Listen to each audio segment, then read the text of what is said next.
The Buffalo Bills have massive needs along the defensive line, but there are plenty of appealing options to pursue in free agency. I'll tell you who those players are today on Locked On Bills.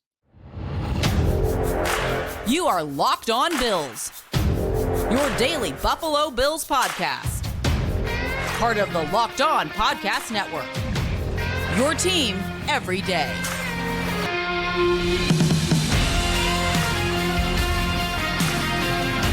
What's up, Bills Mafia? It's Joe Marino, author of Go Bills and Buffalo's Run, also the co-host of the Locked On NFL Scouting Podcast, and I'm your host of Locked On Bills. Want to thank you for making Locked On Bills your first listen every day, and a big welcome and shout out to our everydayers. You know who you are. Those of you who never miss a single episode, I appreciate y'all being here very, very much. I'd also like to invite you to subscribe or follow for free on YouTube or wherever you listen to podcasts. We're part of the Locked On Podcast Network, your team every day. Today's episode is brought to you by FanDuel. Make every moment more. Right now, new customers can get $150 in bonus bets with any winning $5 bet. That's $150 if your bet wins. Visit FanDuel.com/LockedOn to get started. Well, folks, welcome in. We are talking Buffalo Bills free agent targets along the defensive line. We'll talk defensive end and defensive tackle. Obviously, a huge need for the Buffalo Bills, where 8 of their 12 defensive linemen from last year are all expiring contracts. We know the Bills like to rotate their defensive linemen. The Bills are going to need a lot of new additions when it comes to the defensive line. So let's talk about the options that exist in free agency. And the good news here is that there's a ton of options. There's a lot of options that I found very attractive as I was researching this and considering the players that I thought made sense. The list was getting pretty long. We're going to talk about a bunch of different players here today on the podcast, which is great news because between a fairly good draft class of defensive linemen and a deep free agent group, those options benefit the teams in need, and that is the Buffalo Bills. So let's talk defensive end first. The Bills have under contract Greg Rousseau, Von Miller, Kingsley Jonathan, and Cameron Klein signed to a futures deal. Of course, expiring contracts for Leonard Floyd, A.J. Epenesa, and Shaq Lawson. What do the Bills need here? Well, they potentially need a starter, depending on what Von Miller's going to be like next season. But they're, at a minimum, going to need 2 or 3 different snap takers as rotational guys, right? They're going to need some players here, 2 or 3 players. They're going to play a fair amount of snaps. And so finding those players is going to be really important, and being right about that is going to be really important for Brandon Beane. When it comes to Bills targets, like I mentioned already, there are so many. I could give you 15 different names in this segment, but I'm going to break it down into a few realistic big-ticket players and then a few realistic players that I think are more along the lines of what the Buffalo Bills can afford. But the bottom line here is that there will be options. And of course, I think you start the options by considering the 2 players, the 2 primary players that are expiring deals in A.J. Epenesa and Leonard Floyd. Love to have those guys back, or, one or both of them. If it was one, I'd choose Epenesa as the younger player that has a whole lot more left in terms of career than Leonard Floyd. So we'll see how that all goes. I think both players could get nice contracts on the open market. But if the Bills are interested in bringing those players back, I'd be welcome to that idea, because I think whether it's Floyd and the consistency that he's shown throughout his career, or Epenesa and the development that he's shown as still a young player, he's appealing to me. But let's talk about the outside additions, and we'll start with big ticket, and then we'll talk about the more realistic players. And again, my appetite here, or my perception, my thoughts on the Bills and their free agent plan is I don't necessarily think they're going to be in on players that are north of $8 million per season. I think they're going to be able to maybe have one Connor McGovern type contract and one Deontay Hardy type contract, and then a bunch of, lower cost players. And so where do they choose to invest those quote unquote bigger dollars, right? We'll find out. But if they did want to go with a bigger ticket, free agent pass rusher off the edge, we'll start with Andrew Van Ginkel, 29 years old, from the Miami Dolphins. Hybrid edge defender, the guy that can play as a true end and a guy that can play off the ball a little bit. And he's been a player that I've really appreciated through the years watching Miami. I think he's a stud. I think he's a guy that plays with a lot of energy, is versatile. He had some sack production this past season. I think there's potentially even more to unlock, as he's never really been consistently a featured part of a defense. So if the Bills wanted to go in on a pass rusher, a guy that kind of gives them a unique skill set that could do everything that you asked Leonard Floyd to do, I think Andrew Van Ginkel would make a lot of sense. PFF projects him to get a salary in the range of $6.5 million a season. I wouldn't be surprised if it was more than that. So again, maybe not in the Bills' price range, but a player that I wanted to mention here on the podcast. Another big ticket guy, Dorrance Armstrong from the Dallas Cowboys, 26 years old.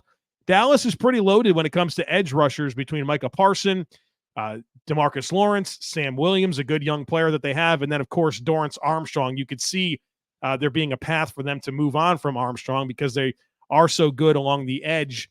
And Armstrong has been a good player as kind of that third guy for Dallas, and a very good pass rusher, a guy that can defend the run, has developed very nicely for Dallas. And so if the Bills wanted to go in on a pricey guy, Dorrance Armstrong makes sense to me. Pro Football Focus projects his contract to be $8.5 million per season. The next big ticket guy I'll mention is Mike Dana, 26 years old from the Kansas City Chiefs. He's a good football player. I mean, just as solid as they come, disciplined, defends the run, stays in his rush lanes, good player. And what he's done over the last 2 seasons has really been impressive. And, you know, Pro Football Focus says he'll get a contract at $8.25 million a season. That wouldn't surprise me. If it's lower than that and he wants to come play for the Bills, I'd welcome him. But I think Mike Dana's just really developed as it was like a 6th-round pick out of Michigan, and was a nice rotational player for a few years. And then he became, you know, a guy that took even more snaps and just plays the game the right way. I'm a big fan of Mike Dana. Another guy, Daquan Lewis from the Indianapolis Colts, 29 years old, was a 2nd-round pick in 2018. Took him a couple of seasons to get going, but he really found his game starting in 2020. He's a guy that I remember at Ohio State, and I thought he had some play strength issues. Well, you could tell he's found the weight room. And that has helped with his development, and really over the last 4 years, I would say, has been a good rotational player for the Indianapolis Colts, who have had a pretty consistently sound defense. And what I like about Daquan Lewis is that he's a very clean projection to the style of defense the Bills play, a lot of even fronts, obviously, with the Colts. And some of that, you know, playing on the edge, reducing inside a little bit. I think he's a very clean projection and a guy that I would welcome. Pro Football Focus says $6 million a season. We'll see if the Bills are interested. Another player, Derek Barnett, 27 years old, was a 2017 first-round pick by the Philadelphia Eagles. Has had some really solid seasons for Philadelphia, and then kind of some strange dynamics going into this year where, you know, the Eagles have had a lot of defensive line talent. He took a pay cut entering 2023. He barely played early in the season. He winds up getting waived. He goes to the Houston Texans and actually was really good for Houston down the stretch, and now he's a free agent. Pro Football Focus says $5 million a season. Again, I think that this is another very clean projection stylistically from the types of defenses that he's played in the past to what the Bills would ask him to do. And I think he would be a nice addition to the Buffalo Bills defense if they were interested. So my big ticket players, again, we're not talking about Brian Burns or Josh Allen, like the real big ticket guys out there, but if the Bills wanted to splurge through the lens of what the Bills can afford to splurge on, those names that appeal to me, in addition to AJ Epenesa or Leonard Floyd, Andrew Van Ginkel from the Dolphins, Dorrance Armstrong from the Cowboys, Derek Barnett from the Texans, Mike Dana from the Chiefs, and Daquan Lewis from the Indianapolis Colts. All right, folks, on the other side of this, I'm going to get into, well, about five different very realistic options that I think could be in play for the Buffalo Bills. And then, of course, we'll start talking defensive tackles, so be sure to stick with me. This episode is brought to you by BetterHelp. Have you ever considered what you would do if you had an extra hour in your day? Would you exercise, read, spend time with family and friends, perhaps catch up on some sleep? A lot of us spend our lives wishing we had more time. The question is, time for what? If time was unlimited, how would you use it? The best way to squeeze that special thing into your schedule is to know what's important to you and make it a priority. Therapy can help you find what matters to you so you can do more of it. It's helpful for learning positive coping skills and how to set boundaries. It empowers you to be the best version of yourself. Therapy is not just for people who have experienced major trauma. So if you're thinking of starting therapy, be sure to give BetterHelp a try. It's entirely online, designed to be convenient, flexible, and suited to your schedule. All you do is fill out a brief questionnaire. That'll get you matched with a licensed therapist. You can switch therapists at any time for no additional charge. Learn to make time for what makes you happy with BetterHelp. Visit BetterHelp.com/LockedOn today to get 10% off your first month. That's BetterHelp, HELP.com/LockedOn. All right, folks, let's get into the defensive ends that I think are firmly within the Bills' price range, kind of that $2 to $4 million a season range. And we will start with Carl Lawson. Carl Lawson, 29 years old, had a really good start to his career with the Cincinnati Bengals. Then he got a big free agent contract with the New York Jets, had a strong first season with the Jets. And then his second year, he had an injury. And then he came back this past season and was part of the rotation, but they really kind of revamped their edge group, and Carl Lawson kind of took a back seat, and he took a pay cut to enter the season. So not quite the year he was hoping for, I'm sure, in 2023, but he's been a good player throughout his career, a very good run defender, a good pass rusher, and perhaps he's a guy at 29 years old that's looking for kind of a rehab year. I think Buffalo would be a great spot for him to go do that. PFF projects him to have an average annual salary of $3.2 million. I think that would make a lot of sense for the Buffalo Bills to take a little bit of a swing there for a guy that we know can produce in the NFL. The next guy, Darrell Taylor, 27 years old, 2020 second-round pick out of Tennessee by the Seattle Seahawks. Darrell Taylor has been a very flashy pass rusher. I think he's got some work to do as a run defender, but I will say that was a huge piece of his game that I loved coming out of Tennessee, where he played his college football. I think there's some untapped potential. I think Seattle's defense has always been a little bit weird to me, and I think they've had a really strange group of defensive linemen that I don't think all fit together. And I wonder a lot about Darrell Taylor and where he might land next, and if he could be an even more effective player than he showed in Seattle, where he did have 21.5 sacks over the last 3 seasons, including 1 year of 9.5 sacks. I think his second season, he was able to collect 9.5 sacks. So I think he's young, athletic, and there's some upside there. Pro Football Focus has him at an average annual salary of $4.5 million. I'd be willing to meet that to bring in Darrell Taylor. The next player I want to bring up is one of my favorite rotational defensive linemen in the NFL. It's Dawuane Smoot, 29 years old. He's a good football player, has spent his career with the Jacksonville Jaguars. Every time I watch Jacksonville, I feel like Dawuane Smoot pops. Had a very quiet 2023. It was his first year coming back from an Achilles injury. And, of course, Trayvon Walker, their number one pick, the number one overall pick, his second season. Of course, Josh Allen, big part of their defense. Smoot's been a very good spot starter, rotational player, but I don't think the snap opportunities were there for him this year, as he was, really didn't get going until like October. Kind of some similarities to Von Miller's season, except for I think that Smoot looked a lot better. I'm just a big fan of Dawuane Smoot. Plays the game the right way in terms of discipline, run defense, discipline, pass rush, and I think he'd be a great addition to the Bills' defensive line, especially for a guy that I don't think there's going to be a huge cost associated with Dawuane Smoot, where I think he played this last year for like 1 year, $3 million, didn't do much. I think you can get him for a pretty modest dollar amount and get a good football player. The next guy that I'll mention is Clelin Ferrell, 27 years old, was the number 4 overall pick in 2019 by the Las Vegas Raiders. Don't hold that against him. It's not his fault that he was the number 4 overall pick. And that was just always way too high of a selection for him. I thought he was probably more of a late first-round pick, but he goes to the Raiders, kind of a yucky situation there. High expectations, especially because he was overdrafted, and I don't think he ever met them, but that doesn't mean he's not a good football player. That's one thing that I'd say about Clelin Ferrell, is that he's at least a good rotational defensive end. I spent last year with the 49ers, and he's been pretty effective, and I still think there's some upside there.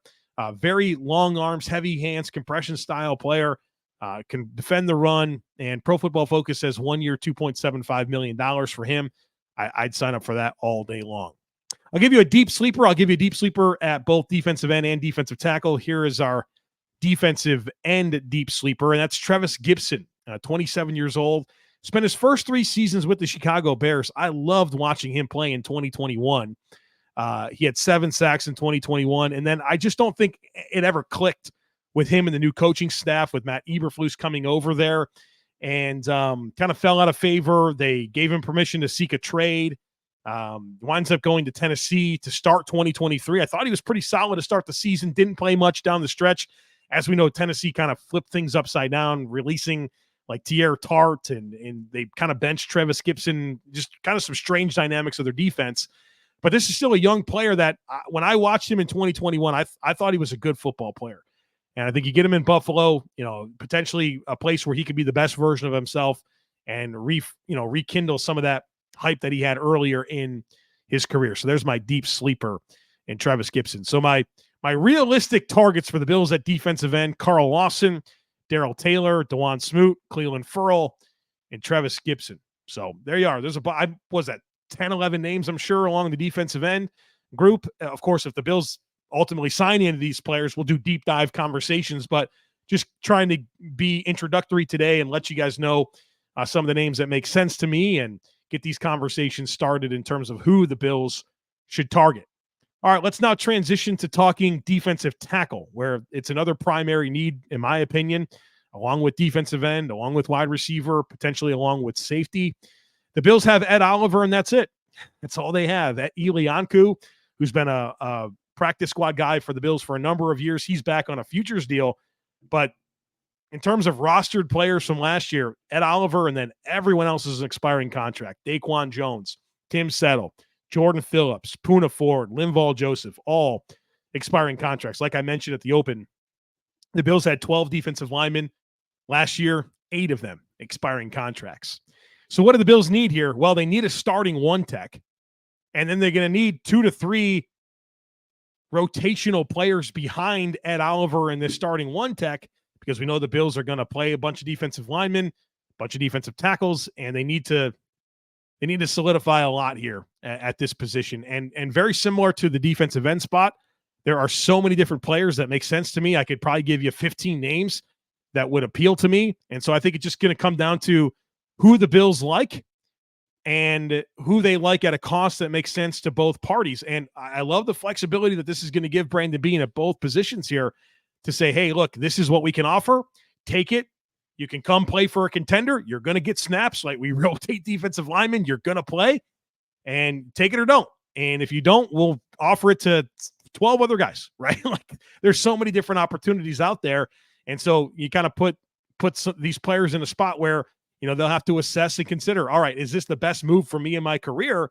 Or, is there something else that they like out there? But I think that the Bills are going to have a lot of leverage with these free agents, especially because of the opportunity both to play for a contender, but also to get snaps, because that's true. The Bills rotate their defensive linemen. They're going to get snaps.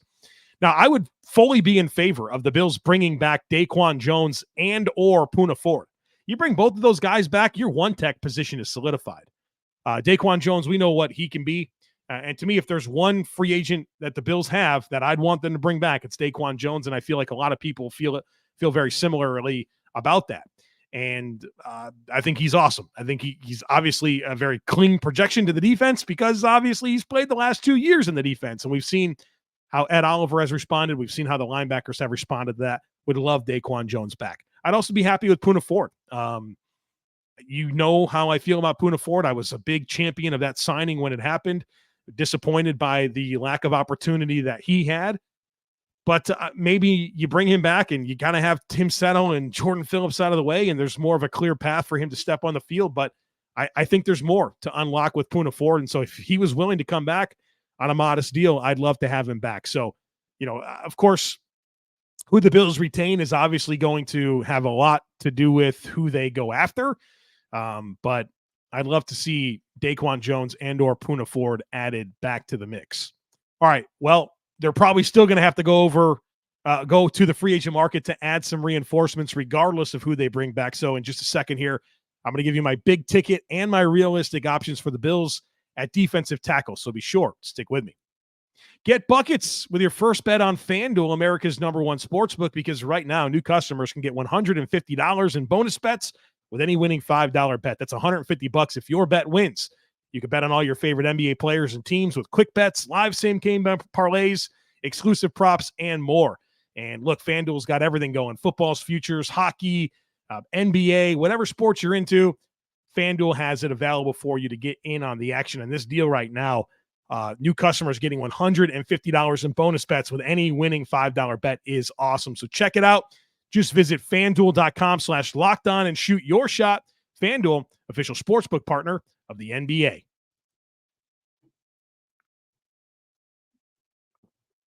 All right, folks, let's talk about these outside options for the Bills at defensive tackle. We'll go through, 5 big ticket guys, and then I think six realistic options. Big ticket guys. We'll start with Grover Stewart, 30 years old. I'm a huge fan of Grover Stewart. Love watching him play football. Has been a starter for the Colts. Two-dimensional player that makes plays against the run, makes plays against the pass. The Colts, I'll be honest with you, Grover Stewart had a suspension last year for PEDs. And the metrics for the Colts when he was available versus when he was not available were drastic. And PFF says $11 million a season. That's probably way more than what the Bills can pay. But if that were to be lower, boy, oh boy, I'd be real interested in Grover Stewart. Pierre Tart, 27 years old, an emerging young player. Weird dynamics with Tennessee last year. He couldn't figure out an extension. Winds up playing as a restricted free agent with a second-round tender. And then as that season happened last year, the Titans kind of flipped upside down. They waived him in Week 15. He finished out the season with the Texans. I think he's got some pass rush ability to complement his run defense. Pro Football Focus says $10.5 million AAV, probably more than the Bills can pay. But if it's not, winds up being lower, be a player I'm interested in. Sheldon Rankins, 30 years old, interior pass rusher. This is what he can really bring you, is a lot of juice as an inside pass rusher. He's been a highly consistent performer as a pass rusher. Has had some issues against the run, so there's a trade-off there, but a former first-round pick of the Saints. He spent 21 and 22 with the Jets last year in Houston. If you can make the dollars work here, that'd be appealing to me. I think Pro Football Focus has him pushing $10 million a season. A'Shawn Robinson, 29 years old, a very established nose tackle in the NFL. Robinson most recently played with the Giants, was part of that Rams Super Bowl team a few years back that we know the Bills have plucked a bunch of players from. And I think that if you're looking for a true A-gap defender, he would make a lot of sense. He's a former second-round pick of the Lions. And then again, the Rams and Giants has been his career journey. Pro Football Focus says $6 million a season. Not sure if that'll work for the Bills, but I think he'd be a very nice player as that nose tackle that can really take on blocks and allow Terrell Bernard and Matt Milano to run to the football. The last big ticket guy I have is Bilal Nichols, 28 years old. He spent the last 2 seasons with the Raiders, first 4 in Chicago. Very effective interior pass rusher, extremely athletic player. Has played a lot of snaps every season of his career. He's a guy that I wonder if he didn't have to play as many snaps, if he would be more productive in a rotational role.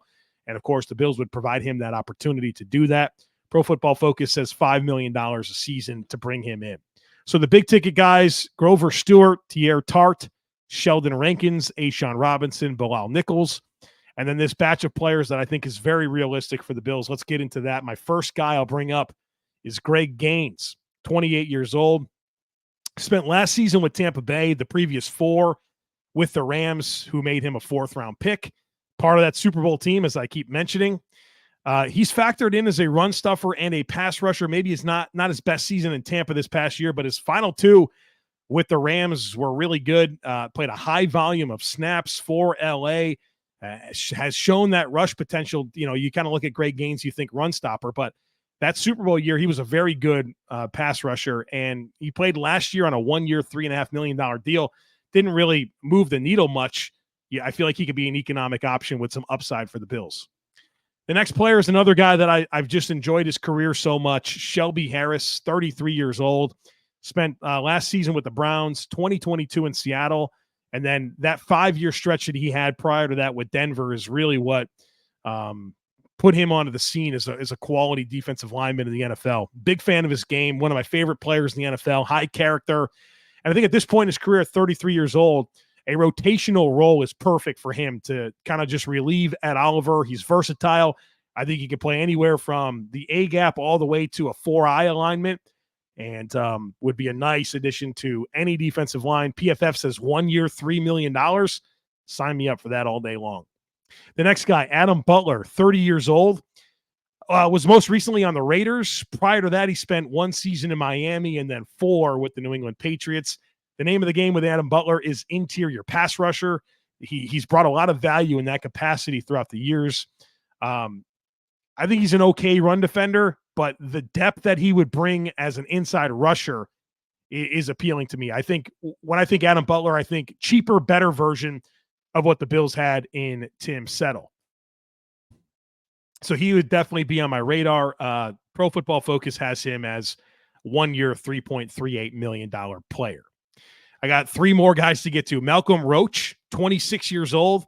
He had a mini breakout season last year for the New Orleans Saints, where he spent his entire career to this point.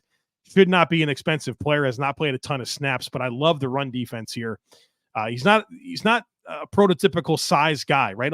Only maybe 300 pounds, shorter arms, but when you watch him compete for his gap as a run defender, when you watch him compete to get off blocks, to find the football, there's a lot of strain and effort that I love about watching him play. And I think he'd be a low-cost guy, like, potentially $2 million a season or less. Very attractive player for me that fits this description of not a ton of opportunity, but when he got opportunity, he looked good, and you're excited to see what maybe he could do with more. And he's an ascending young player that is appealing to me.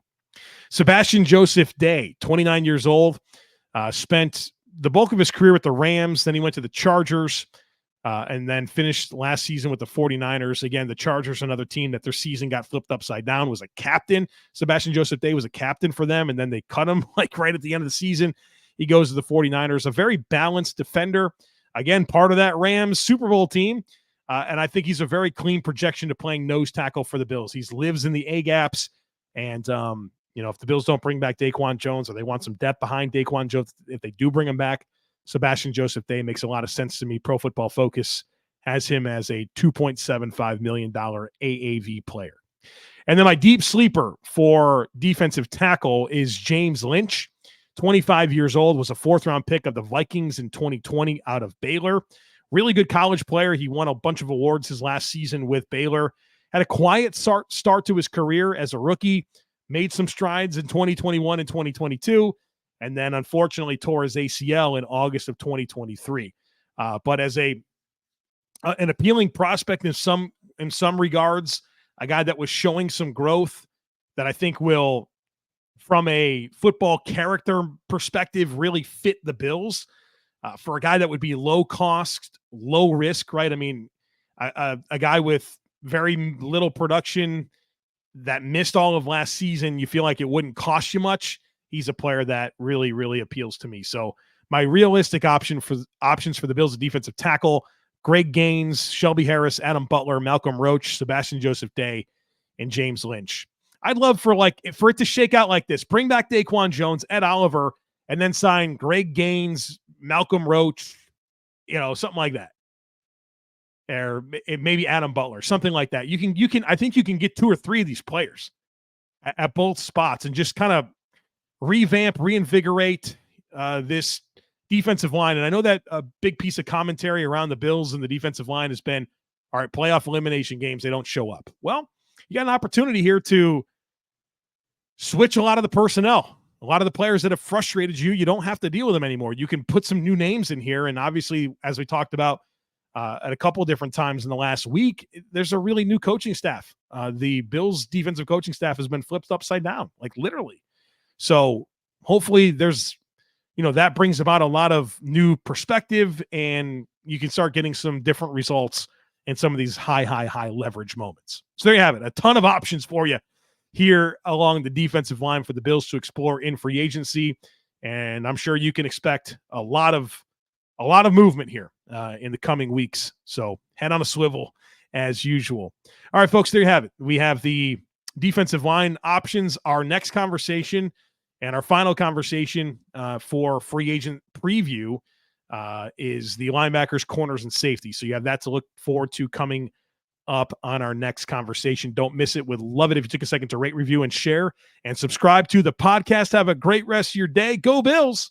And I look forward to catching up with you again real soon.